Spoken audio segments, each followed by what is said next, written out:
Bonjour à tous et bienvenue dans l'épisode 24 de Bypass Gastrique. Et oui, ça y est, épisode 24. Je sais qu'il a mis du temps à venir celui-là. La qualité de l'audio ne sera pas forcément géniale pour la bonne et simple raison que je suis en plein déménagement. Et que donc mon micro est donc enfermé dans un carton quelque part.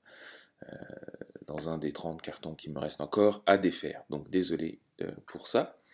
Je vais pas me chercher des excuses sur pourquoi cet épisode a tardé à venir. Le fait est qu'effectivement, il y a eu pas mal de changements dans ma vie ces derniers mois.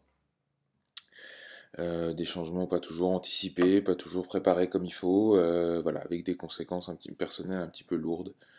Je vais pas rentrer dans les détails, mais voilà, c'est dans ces moments où on est un peu préoccupé, c'est pas forcément évident de se mettre un petit peu de temps euh, de côté pour faire les choses correctement. Mais bon, j'ai eu beaucoup de demandes, beaucoup de gens qui s'inquiétaient même pour ma santé. Donc comme vous pouvez voir, tout va bien.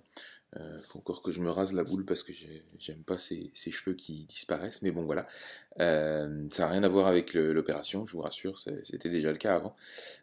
Donc voilà, pas de grosse prise de poids, j'en suis à 108 kilos à ce stade, donc j'ai repris un petit kilo depuis le point le plus bas.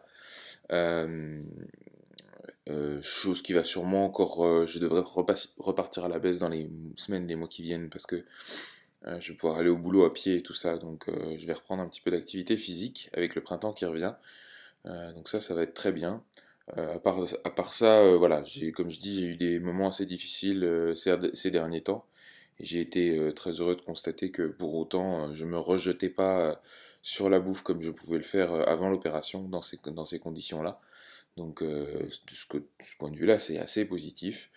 Euh, j'ai découvert entre-temps une autre tendance, alors je me suis pas encore renseigné là-dessus, mais c'est ma psy qui m'en a parlé, qui allait à des colloques, des congrès à propos des chirurgies bariatriques, et il commence à se parler, à se découvrir une pratique assez courante chez les post-bypass, qu'on appelle le grazing. Alors en anglais, ça veut dire le broutage. Super. Génial le terme, mais en fait c'est une habitude que développent pas mal de patients, enfin ouais, une proportion non négligeable de patients de bypass, qui consiste à manger un petit peu en permanence pour que ça passe dans le petit estomac, mais qui entraîne voilà, de nouvelles déviances et de nouveaux comportements alimentaires tendancieux. Donc voilà, si c'est votre cas, n'hésitez pas à laisser des commentaires, dites honnêtement si ça vous arrive, et puis on en reparlera peut-être dans une prochaine vidéo.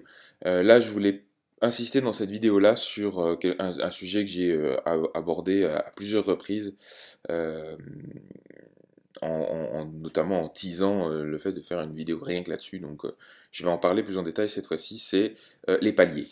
Je reçois beaucoup de questions de gens qui me disent, ben voilà, euh, au stade où j'en suis, je bloque, je coince, je descends plus, mon poids ne descend plus, ça m'inquiète, est-ce que ça va continuer à descendre ou pas?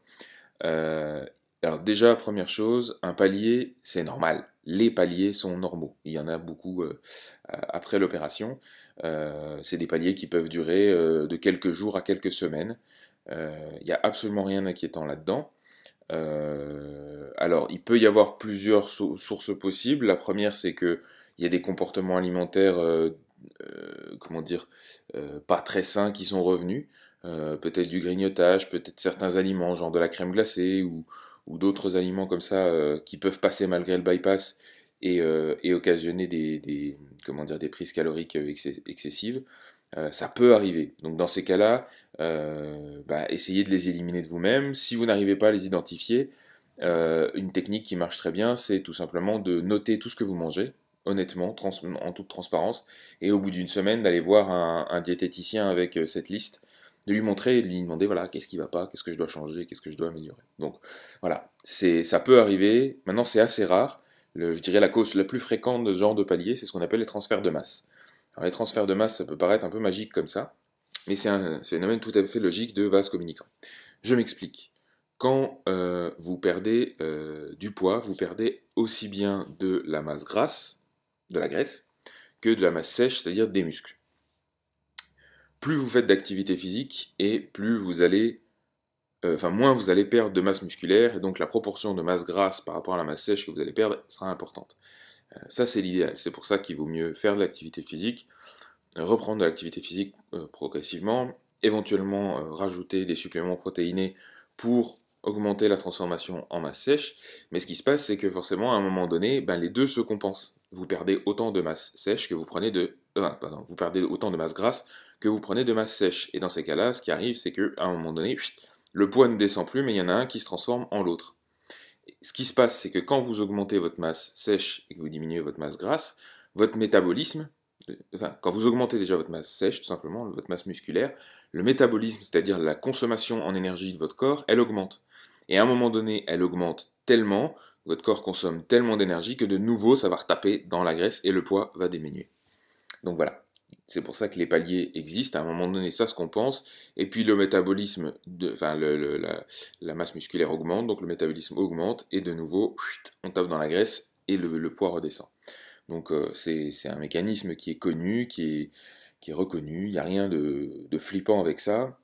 Tant que ça dure que quelques semaines, c'est tout à fait normal. Si c'est au bout des 18 mois, si c'est 18 mois après l'opération, évidemment, ces paliers-là ont tendance à se rallonger jusqu'à ne plus faire qu'un seul long palier. Moi, j'ai fait un palier, je fais un palier à 107 depuis je ne sais plus combien de mois, donc c'est plus un palier, c'est stabilisé. Euh, Comment on peut éviter ce genre de choses? Alors, il y a des techniques qui peuvent marcher chez certaines personnes ou pas chez d'autres, et pas chez d'autres. Une des techniques dont j'ai entendu parler et que j'ai testé avec succès une ou deux fois, c'est la cure de protéines. Donc pendant 1 ou 2 jours, vous ne mangez que des protéines, donc avec les fameux milkshakes, la protéines de lait, etc. En général, ça met un petit kick dans le métabolisme, et donc ça débloque un petit peu un palier. À pas faire trop long, surtout pas faire longtemps, parce que ça vous déglingue les reins sinon. Euh, voilà, à manipuler avec précaution, je dirais. L'autre technique plus simple, c'est d'attendre, évidemment, et d'attendre patiemment que voilà, ça se débloque. Et dans tous les cas, ce qui peut être de toute façon utile pour éviter simplement l'effet psychologique de panique dans ces cas-là, c'est de ne pas mesurer que son poids, mais de mesurer aussi sa masse grasse. Donc son pourcentage de masse grasse notamment. Pour ça, il existe des balances qui ne mesurent pas que le poids, mais qui mesurent aussi la masse grasse. C'est ce qu'on appelle les personnes impédance mètre. Pour utiliser du jargon, vous cherchez ça dans Amazon, vous allez en trouver plein. Personnellement, ma préférée, c'est la Withings Smart Body Analyzer, dont j'ai déjà parlé dans une autre vidéo. Je vous remettrai le lien dans les commentaires en dessous de la vidéo.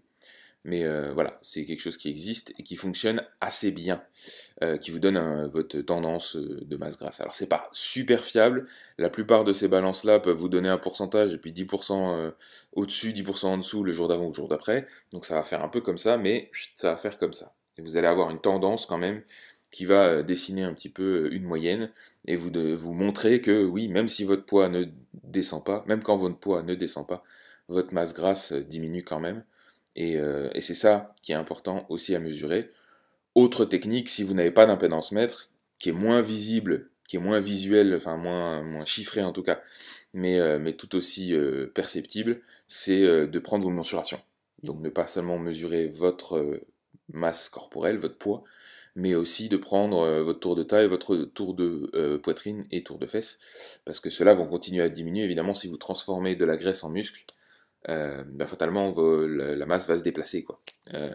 Pour les bonhommes, elle va s'enlever de l'abdomen, aller se mettre un petit peu plus dans les fesses, un peu plus dans les cuisses, un peu plus dans les mollets, dans les bras éventuellement, enfin voilà.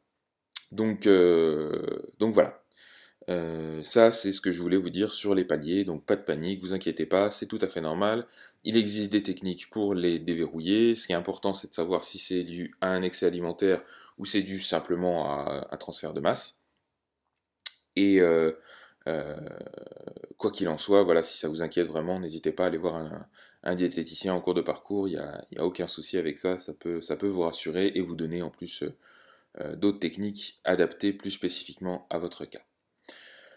Voilà, quoi vous dire d'autre, j'ai fait mon bilan sanguin à 18 mois, j'ai reçu les résultats, je suis en carence, j'ai fait la bêtise de ne pas prendre mes vitamines régulièrement après un certain temps, parce que beaucoup de patients font malheureusement. Et ça va se payer, c'est-à-dire que visiblement je suis en carence de B12 qui est la plus compliquée à rétablir, donc il va falloir que je me dépêche de faire des injections. Euh, donc la B12 c'est cette vitamine qui se stocke dans les muscles, et donc à partir du moment où le stock redescend, ça prend du temps de le reconstituer, et la façon la plus efficace c'est avec des injections intramusculaires. Donc il va falloir que je refasse ça. La vitamine D est pas très bonne non plus, et je crois que la vitamine A aussi est un peu en baisse. Donc il va falloir que je retourne voir un nutritionniste avec ces résultats-là pour qu'il me donne des compléments vitaminés. Mais comme quoi, il faut faire attention à ça, même 18 mois après, on continue à noter ce genre de baisse de carence, et ça peut avoir des effets assez négatifs. Euh, voilà, c'est tout ce que j'ai à vous dire pour l'instant. Donc c'était l'épisode 24. Merci à vous de l'avoir suivi jusqu'au bout. Comme d'habitude, si vous avez des questions, des suggestions, des insultes constructives, tout ça, n'hésitez pas, commentaires en dessous de la vidéo ou sur le blog bypassgastrique.fr ou .be, ça marche aussi en un seul mot, bypa2sgastrique.fr.be. La page Facebook, le compte Twitter, enfin voilà, tous les moyens qui sont renseignés sur le site de toute façon bypassgastrique.fr. Je vous remercie et à bientôt pour l'épisode 25.